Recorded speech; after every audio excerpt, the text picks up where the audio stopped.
That's a lot of bubble wrap.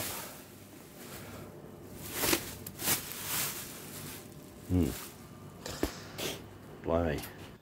Hello everyone, and a happy new year to you all. I hope you all had a really good Christmas and enjoyed your New Year's Eve celebrations. Ours was good, full of colds and stuff, but we still partied on. So yeah, it was all good. Didn't really do much work over the holidays because, like I said, we all had colds and we had family over and things like that. So yeah, it's nice to get back on it today. So a lovely guy from London who is a musician and a professor has sent me these. Now, these are a pair of Rogers export monitors, late 70s, and they've been in the studio. We've got brackets each side fixed through. Obviously they're on some form of stand, and they, as far as I can see so far, having a studio life, they've had a hard life, and they've been beaten to death. One of the things the guy mentioned in his email is there's just no bass output, and first thing I always do, as I've mentioned before, is stick these on stands, stick them in front of the microphone and measure them so I can really see what's going on. I'll put the measurements up in a minute, but neither of them have any bass output whatsoever from the woofers, which is really concerning. The chances of it being a crossover problem are pretty slim, because really we're talking about inductors in series with the woofer, and the chances of those packing up are really remote. The capacitors are shunting down to ground, so it's not going to be them unless they've shorted. But I would have thought that would create an effect across the whole speaker. But yeah, so no bass output from either of them, which is really concerning. Also, when I run the signal sweeps, when you learn when you listen to the signal sweep from the software to hear, you get to know whether a speaker's behaving or not. When the HF1300 and the Super Tweeter are running, the distortion, you can hear it. It just sounds like someone's poured sand into the tweeter. And I'll put up the distortion figures as well, and you can see there's tons of it, which again is really concerning. And I think, I can't remember, one of the Super Tweeters isn't working. So it looks like we got two dead woofers, hopefully crossovers. Issues with both 1300s. The output from one is very low compared to the other, and a Super Tweeter possibly dead. So yeah, that's the sonic problems.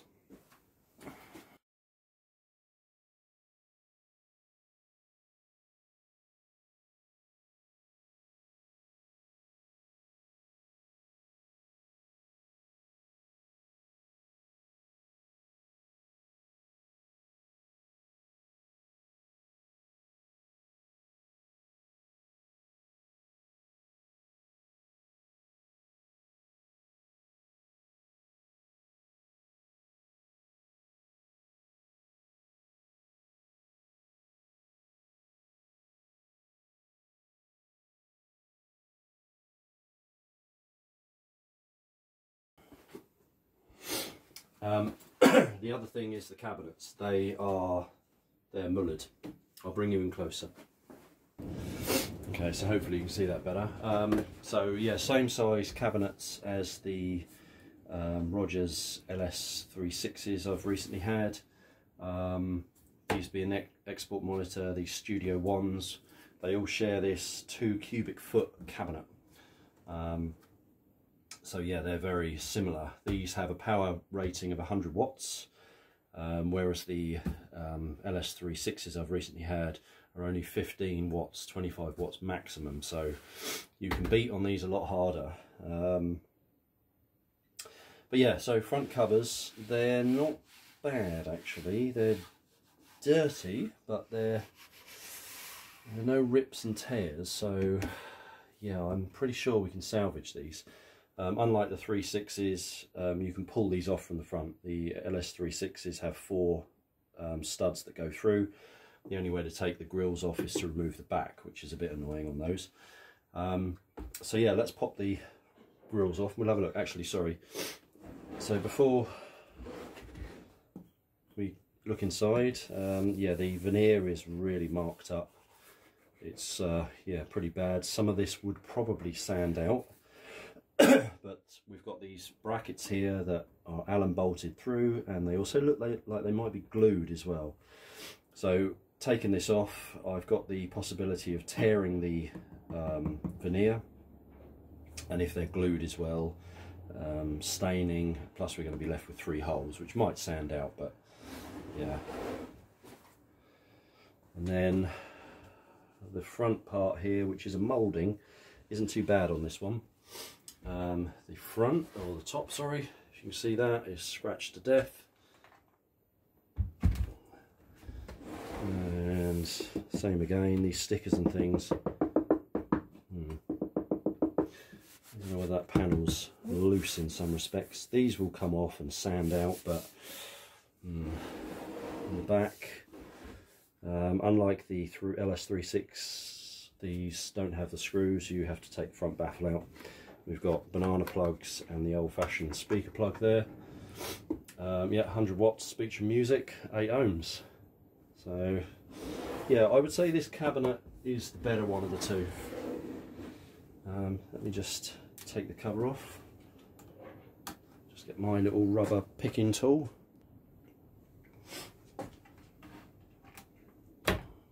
Okay, so yeah, on these we have plastic pegs. So I think those covers are probably salvageable. Part of the moulding here is breaking away, but that could be glued. So yeah, we've got our woofer, 8-inch I think, Bextreme. It's nice and free. I'm worried about that. We have our tweeter here, which cosmetically looks okay. This is a version of the HF1300, different front cover.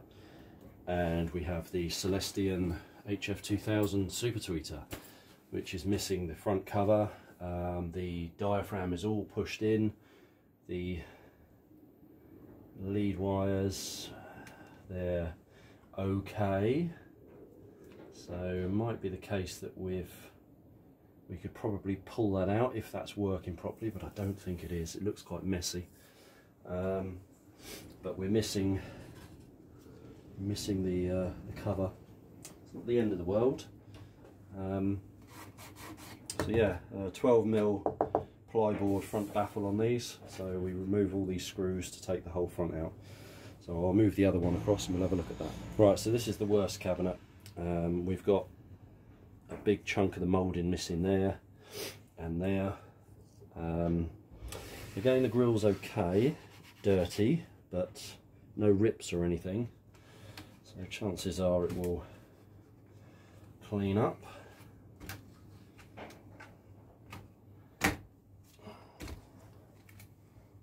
So yeah, it's okay. Right, so again,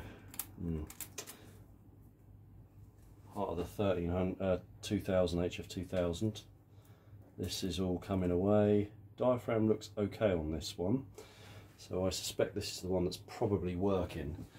I'll have to check the measurements against the serial numbers. Woofer, oh no, that is rock solid. Eek, rock solid. So I reckon that voice coil is cooked. That's a bum. Trying to get these is hen's teeth. And our HF1300, that diaphragm is a black colour, the other one is an orangey colour. So yeah, this one's a real mess. Veneer missing from there. And back's not too bad. The top's all scratched up. all this. We've still got these brackets as well. Yeah, okay, let's have a look inside. Right, let's take the front baffle out of this. Straight away, you probably can't see that on the camera, but this cone is skewed like that. So the suspension here is kind of almost flat. So the cone is just like that.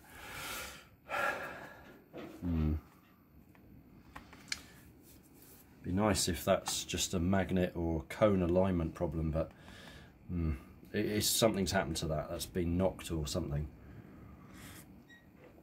They were quite well packaged, so I don't know whether it's happened in transit. I don't think so. I mean, really and truly, if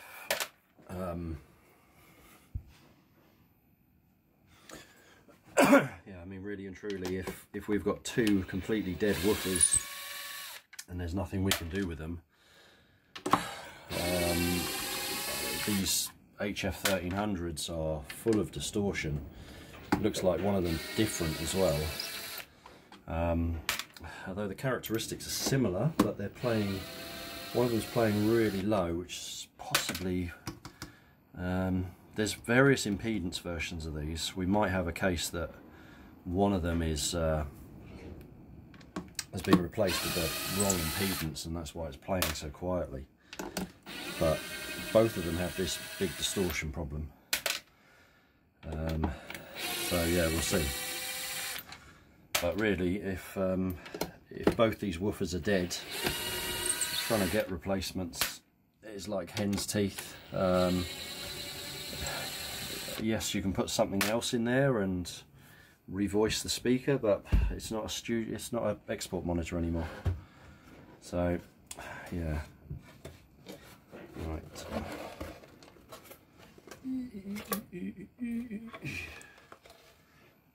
Okay, there we go. Right.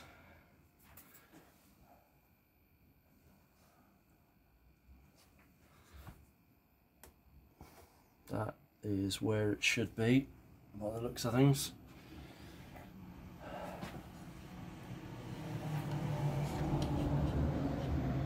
She is proper mangled in there. Oh, okay.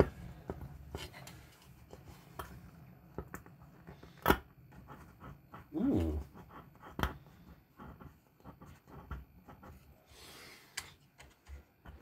There's a bit of luck. We've topped out there. Okay.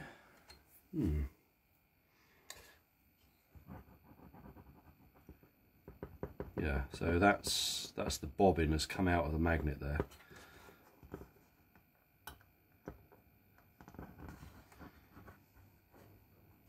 Okay. Maybe we can do something with that and realign it all. Depends whether the voice coil is any good. Hopefully you can see that all right. We've got a got a loose inductor there. That's not a problem. Various resistors, some mallard capacitors. Okay.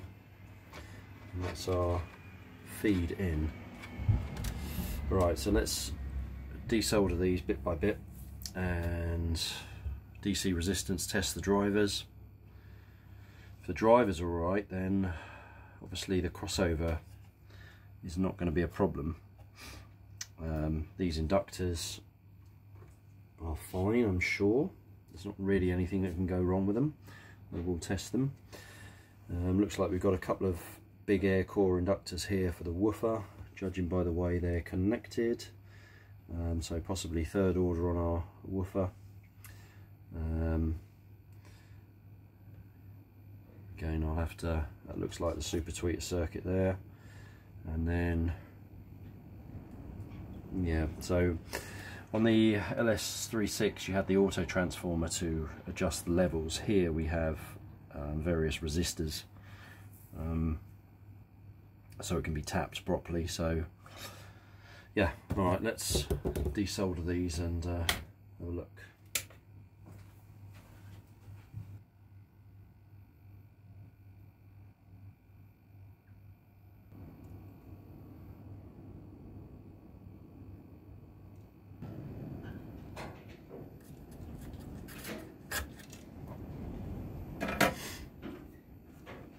Right, okay, so let's do the 1300 first, sorry, the HF 2000.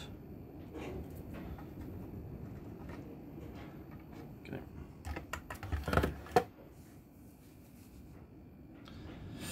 Let's open circuit, that is not good.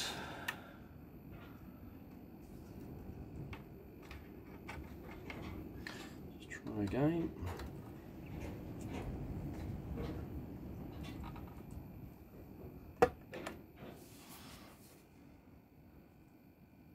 Yep, open circuit, we'll just check the meter.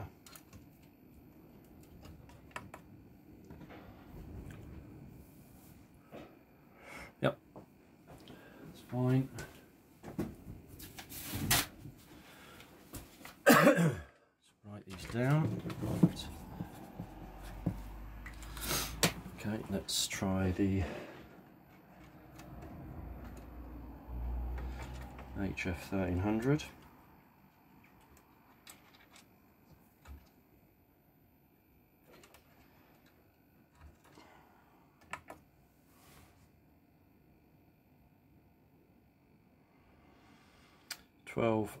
.2 ohms. That's kind of what I'd expect to see, because I'm pretty sure these are the 16 ohm unit.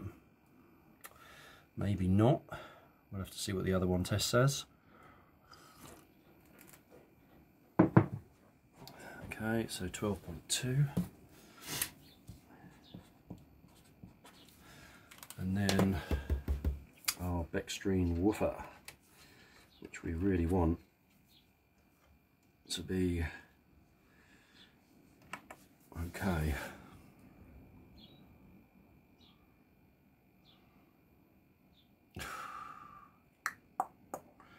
Five 0.53 ohms. So we're cooked and shorted.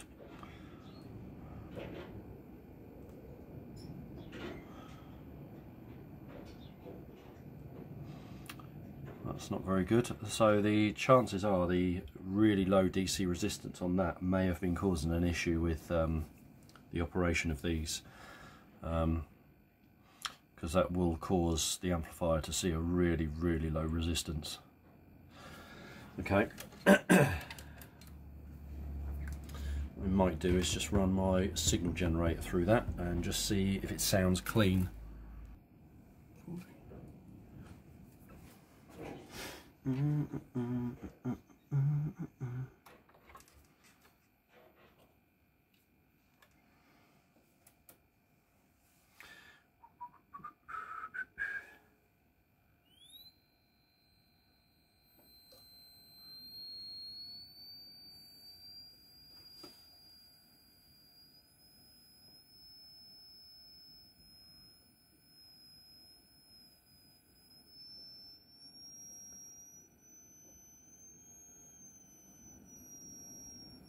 No, that sounds terrible.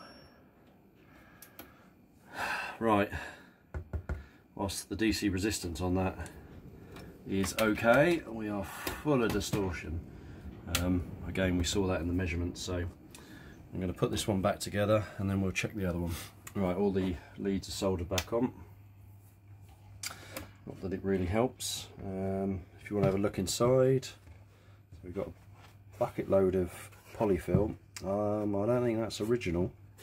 I may be wrong. And bolts coming through from the brackets at the side. Normal thing, bitumen lined with the foam. This is what we saw in the LS36. Not sure on that, but there we go. All right, let's carefully put this back in.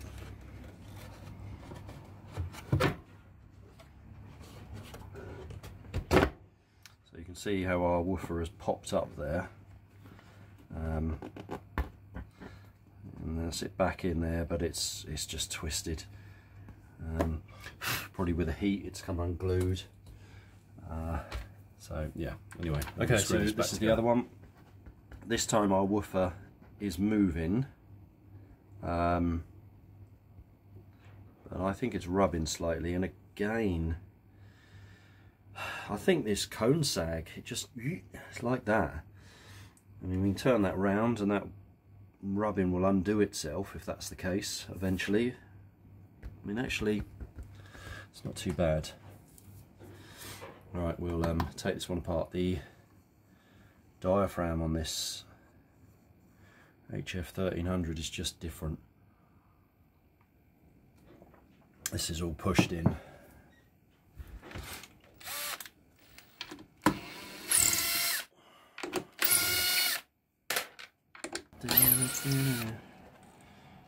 Oh dear, oh my god.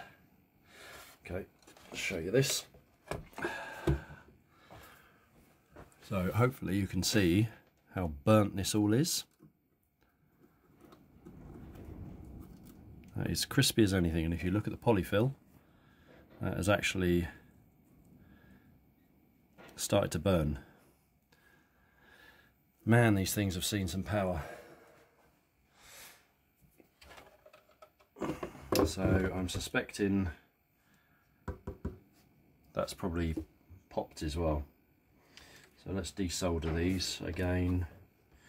You know, there's nothing visually wrong with what I can see here. That resistor is different to the one in the other. Probably the same resistance value, just a higher power rating. We're missing one there, but again that's only as a tapping point for these, I think. Yeah, it's not very good. Alright, let's get the iron hot and desolder these. Right, so everything's desoldered on this. So first thing, the HF 2000.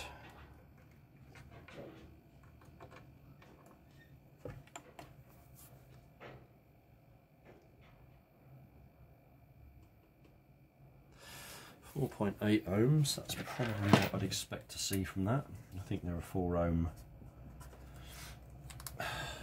variant. Okay, the HF 1300, which is pretty cooked up at the back there.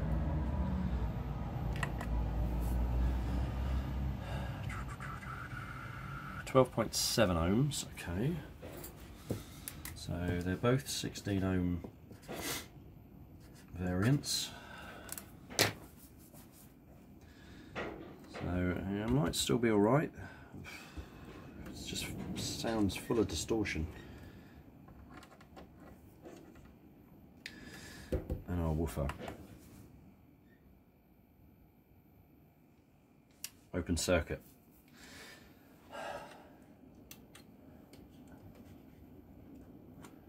These wires are all intact.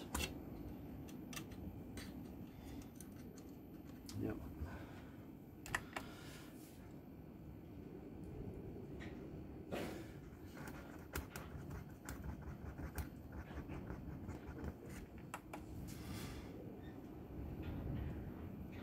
Yep, open circuit.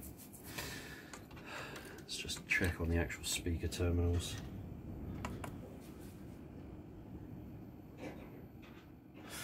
Oh no. Eesh. Let's have a listen to that.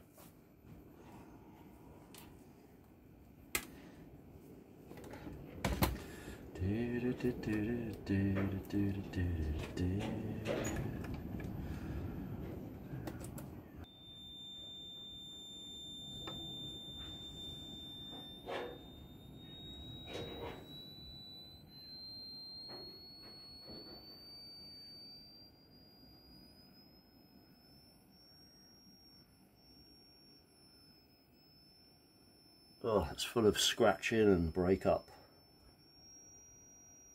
Yeah, that's awful. Oh no, right. Okay, let's put these back together and we'll have a chat. I don't know whether you can see that just while I've been putting these this one back together. Hopefully it'll focus. I found all this crispy burnt section bits and pieces here, which the spider is completely cooked. Sorry you can't see underneath that, but that is all burnt spider. So this is, man, these things have seen some abuse. Yeah, there's no rescue in that really. Right, so I'll put the front baffles back on these now, and yeah, you've seen the issue. You know, the cabinets being what they are, they can be salvaged. I can glue new sections into this and sand them back, shape them again, sand back the cabinets, fill all the little bits and pieces, and then I wouldn't re-veneer these. I would wrap them, because that really does give good results. So yeah, I mean the cabinets can be repaired. The problem is our woofers. You know, one of them is measuring 0.5 of an ohm, so the voice coil's cooked, and it's, which one is it? This one. It's pretty much locked solid. You know, it will come out of the bobbin, or the bobbin will come out of the magnet, and we can realign it, but the voice coil's had it. This one, whilst it's moving free, it's open circuit, and as you saw, the spider has got so hot it's just disintegrated and broken up. This HF1300 is full of distortion, as you saw in the measurements. I'll put them up again at the end of the video. And again, has gotten so hot it's actually melted the polyfill behind.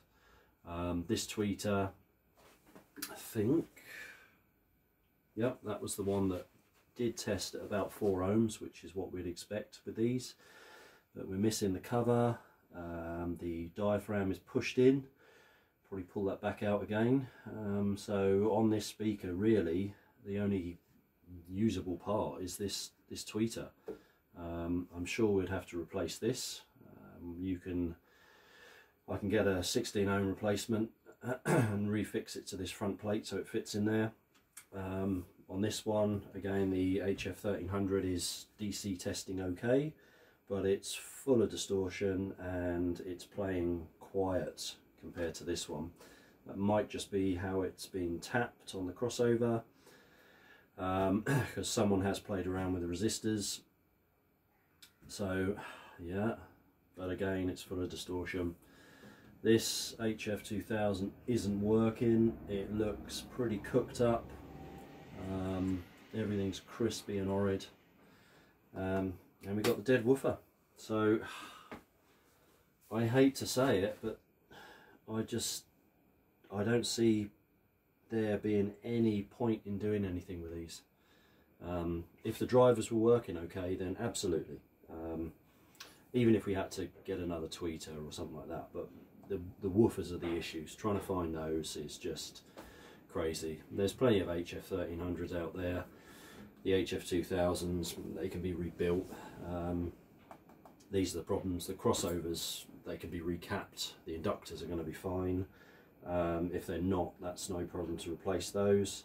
But there's just too much wrong. Every driver has a problem, and because of that, really all you're starting with is a pair of ropey boxes, and that's a shame, because I hate to have a speaker in here and just think to myself after doing all of this that it's just not worth doing anything with.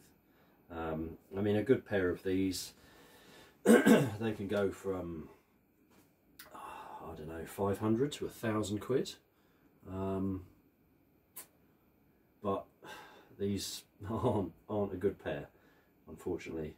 And I think you'd be spending much more, well, more than the bottom value, getting new drivers, tarting these all up, and yeah, it's just really not worth it. There's just nothing to salvage, which is gutting. So yeah, I'm not going to call this part 1 because I don't think there's going to be a part 2, I'm afraid. I'll get back to the client and give him the news, probably direct him to this video because it's often the better way of explaining everything. You can see it firsthand, and go from there. Alright guys, thanks for watching this one. Catch you soon.